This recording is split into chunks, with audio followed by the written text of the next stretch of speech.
the Dog Witch podcast, where we help you create happy, healthy, and relaxed dogs. Hello, and welcome to the Dog Witch podcast with me, Lisa McCabe, your host. So, I am here today to chat to you about how to calm your anxious dog naturally and how to help them feel safe within themselves. So, living with an anxious dog can be a bit unbearable, it can be a bit crazy. You can second guess yourself. You can think that you've tried absolutely everything to help your poor dog, and you're still kind of getting back to square one. And I know this because I have been there. I have lived with an anxious, reactive dog, and I have been there at the start of my journey many moons ago, before I started doing this as my job. Living with this dog who was just terrified of everything, and I didn't know how to help him. And really, it's very beautiful that it's come full circle actually, because Zane is very much why I do what I do. Learning to help him was the reason that I started doing this, and then I started kind of building it into my business, just because I saw the transformations that happened with him, and I just wanted to help other dog owners do that too. So like anxiety in dogs can look at like lots of different things. It can look like panic when there's fireworks. They can bark when you leave the house because they just don't know if you're ever going to come back again, especially if you've had a rescue dog like Zane was, or if they've never lived in a house before. Anxiety for him showed up as if you opened the freezer door, he would get really anxious at that, or if you brought the ironing board out, whatever noise that made, or if you used the hoover, that would make him really anxious. Or like your dog maybe seems like just permanently overstimulated or just on edge, and that's kind of how Zane was. And watching your dog, your baby, be like that can just be completely exhausting. It can be heartbreaking, and you can just feel at a loss because you don't know what to do. And helping them to finally relax, yeah, that's when you know that you've done a good job. And yeah, and getting there for you as well can be a challenge. And I suppose creating that calmer, safer environment for your dog, it isn't about forcing them to behave better. It's not about marching them round a hall full of other dogs who are reactive and anxious too, because that's just counterintuitive. It's about supporting their nervous system, reducing the stress triggers, and helping them to genuinely feel safe, not just within their body, but within their surroundings as well. And when you start to do that, beautiful things can happen. So as I kind of covered there, like anxiety kind of can show up in many different ways, and every single dog is individual. It just depends on their own story. And what you're experiencing might be completely different to what another owner is experiencing. So what your dog needs is completely different to what another dog needs. And common kind of signs of anxiety can be down to like poor sleep and overstimulation. It can be down to digestive discomfort, poor nutrition. Yeah, like their food does affect their levels of anxiety. If it's like stressful environments, if you're forcing them into places, like I always wanted to take Zane to like a cafe or a beach or to a park, and I was just so desperate for him to just enjoy life. And because I knew that he'd had such a crap start in life, I wanted him to enjoy life. I wanted him to get on with other dogs. I wanted him to have friends. I wanted him to have all these beautiful experiences. But actually, what I was doing was I was forcing Zane into places that he just didn't want to be, and that was making him just so scared, so anxious. But right, what we don't know, okay? So I didn't know that back at the time. I had to be trained. I met an absolutely wonderful trainer who was kind of like, initially, it's not the dog, it's you. And if this trainer listens to this, then they will definitely know that I'm talking about them. um Fear-based experiences. Zane was so scared. He'd been treated appallingly before we met him. So, this kind of forcing him into situations. He was scared of men as well, which we didn't realise until a few months after having adopted him because he bonded so well with my husband, and he bonded so quickly with my husband that we didn't actually realise that men were a problem. Physical discomfort, underlying health issues can be part of anxiety. And then there's the separation anxiety and the lack of confidence. And Zane didn't have an awful lot of confidence when he came to us because he didn't know how to live in a house. He didn't know how to accept love. He'd never been shown that before. So yeah, I mean, these things can all really kind of manifest as anxiety within your dogs, and it's really, getting to the nitty gritty of that and trying to be able to resolve it is far more complex than just obedience. So when we're looking at this, like how do you help your dog? How do you calm an anxious dog naturally? So when a dog's nervous system is kind of stuck in fight or flight mode, their body kind of struggles to fully relax. And suppose when you come to supporting your dog's nervous system, you want to be looking at their daily habits, things that help to make them feel calmer and safer and more regulated over time. It's not an overnight fix. I mean, Zane passed over the Rainbow Bridge when he was 15, and I mean, he was still a work in progress. And lots of things that we implemented, gradually happened over time, and we had to learn a lot as well. We had to learn what his routines were. We had to create a beautiful environment for him at home. We always had a crate up, and that was his safe space. And if he wanted to go into that crate and he wanted to get away from the world, then that was there for him. It was totally down to him. It wasn't ideal having a massive crate up in your house constantly, but that's what Zane needed, and he was very much part of our family. He was our baby. Um, so other things that you can do to help, as well as creating, a really stress-free, calm home environment, you can help to improve your dog's sleep and their quality of rest. So if they are sleeping and that you think, oh, they look really cute, I just want to give them a little squeeze, don't go over and give them a little squeeze. Let them sleep, let them enjoy that rest, let their body, repair and heal itself, and don't be bugging them, because honestly, like, if we're lying sleeping, we would be annoyed if someone came and woke us up too. Other things that you can do: supporting gut health and nutrition, reducing overstimulation and stressful triggers. So for us, like, getting the balance of exercise right for Zen was crucial as well. Not taking him out to too many places, not taking him where it was really busy. So if we went to the beach, Zane and I would head off, into a really calm, quiet part where my husband and the children and our other dog Ziggy would love jumping in the water and playing about with, other people and other dogs, whereas Zane was quite happy to just be on his own. You can look at doing massage. Massage is so fundamental when it comes to healing anxious dogs.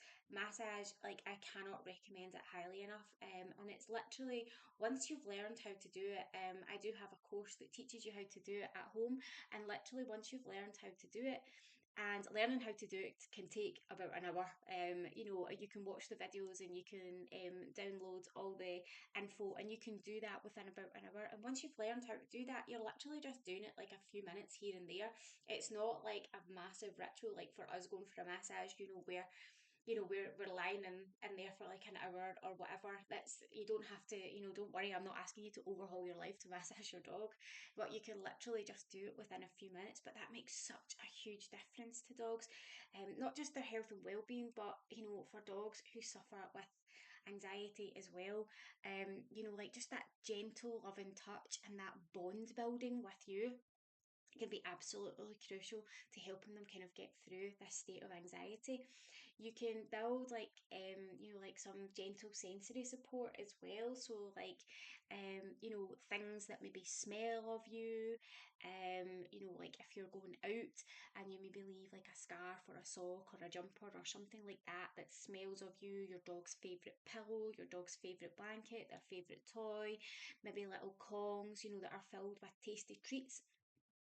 Those kind of things can help reduce anxiety as well within your dogs, and building daily predictable routines. Dogs are creatures of habit, so if you can build this routine where your dog knows exactly what's happening, like Monday to Friday in our house, Zach knows that we go on a walk first thing in the morning, we do the school run, we drop the kids off at school, and then him and I go on a walk, and that's our time.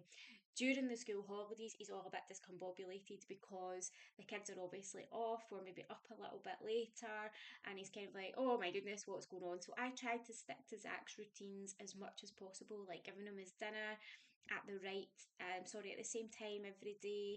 And don't get me wrong, Zach doesn't suffer from anxiety or anything like that. We've had him since he was a tiny, tiny puppy, so we were really lucky with him. My mum and dad have his mum and some of his brothers, so we met him when he was born, and I was able to establish all these things, and I was able to kind of put the training in place so that I knew that he wouldn't suffer from anxiety as Zane had.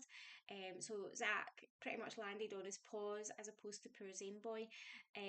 But yeah, like I know that dogs are creatures of habit, so we still try to keep all of that in place with Zach so that, if things do change, he's not kind of falling into those realms of anxiety or whatever. And we do, when we go out, we make sure that we're not leaving him for too long and stuff. And, he's left with like stimulation toys and games and the radio's on and things like that, just so that things are pretty good for him.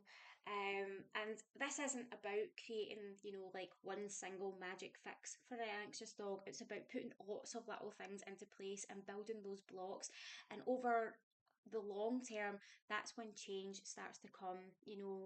Consistent support across multiple areas of your dog's well-being, and then you start to see the changes taking place. And when those changes start to take place, they are absolutely beautiful. And Zane wasn't perfect, but he had pretty much perfect life, and that's me saying that, but I know that I gave him the best life that we possibly could, and he was certainly grateful for that. Not that I would ever have wanted him to be grateful, because obviously you don't adopt dogs for them to show gratitude, but you could just tell within his eyes and his face that he just loved life and he loved us. And yeah, I was just, that was things that kind of comforted me when he did pass, because losing a dog is, if you have lost a dog in the past or whatever, it is crazy. But one of the things that, when it comes to like, dog anxiety and stuff, owners don't kind of realise that there is this link between nutrition and behaviour, and it can have an effect on your dog's emotional well-being as well. So it's a bit like when you think about it, like us, if we eat poor quality foods that's full of artificial crap, our blood sugar is imbalanced, digestive issues start to. And when you look at kids, when they have like sweets, they can become hyper, they can become irritable, and it's exactly the same for our dogs. Their nervous system goes into a bit of stress, and they act all out of sorts. So if you're looking at your dog's food, like supporting them with good, fresh food, that supports their physical health, but also their emotional resilience as well. And I talk about that a lot. You can see it on my blogs on the Dog Witch website, and also I teach about it within the Dog Witch Magic Circle as well. I support owners to provide their dogs with the best nutrition that they possibly can. And that's why I kind of look, as my work as the dog witch, I look at the six kind of key pillars of caring well-being, and that is nutrition, exercise, environment, sleep, health and well-being, and behaviour. And I think that if one of these areas is out of alignment, I've been working with dogs for a long, long time now, and if one of these areas are out of alignment, then what happens is it starts to have a knock-on effect, and that's when your dog's body starts to kind of feel these things. They start to like act out, they start to become unwell, and it's not just about looking at symptoms. Then it's about putting all these kind of building blocks into place to try and help your dog feel safe and feel love. So, like when it comes to anxiety, it can leave dogs and you as well feeling trapped and as if you're in survival mode and you're kind of going, oh my God, what am I going to do here?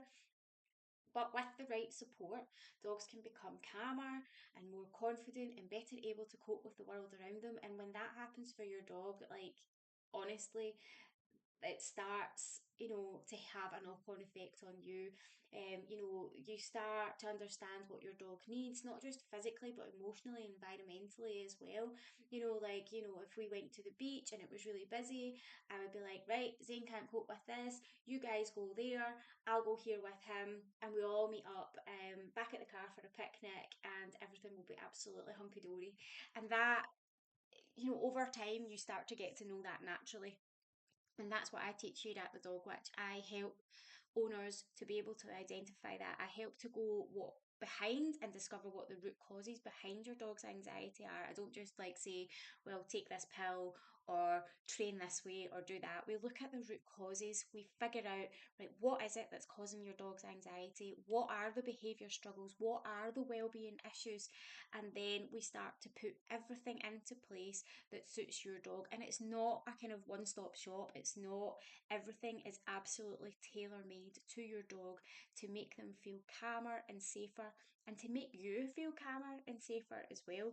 Because anxious dogs don't need managing, they need understanding, and they need support to help them truly thrive. So this is just my jam. I absolutely love, love, love, love doing this. I think because of that journey that I went on with Zane, it's just something that's really close to my heart, and I love being able to help anxious dogs feel amazing again, and help anxious owners feel amazing again, and help them feel that they are doing the right things for their dogs. So if you want to find out more about that, you can on the Dog Witch website, which is thedogwitch.co.uk. I would urge you to do the free quiz on there and find out which of your dog's pillars are misaligned, and then have a little look at the Happy Dog Reset and see if I can help you out. But yeah, take care, and if you have any questions, please give me a wee shout. All of the details that I've talked about will be in the show notes anyway, or on the bottom of this video, so just have a little look, and if there's anything that I can help you with, give me a shout. But failing that, I will see you on the next episode. Take care, bye! Thank you for listening to the latest edition of the Dog Witch podcast. Don't forget to tune in to our next episode soon.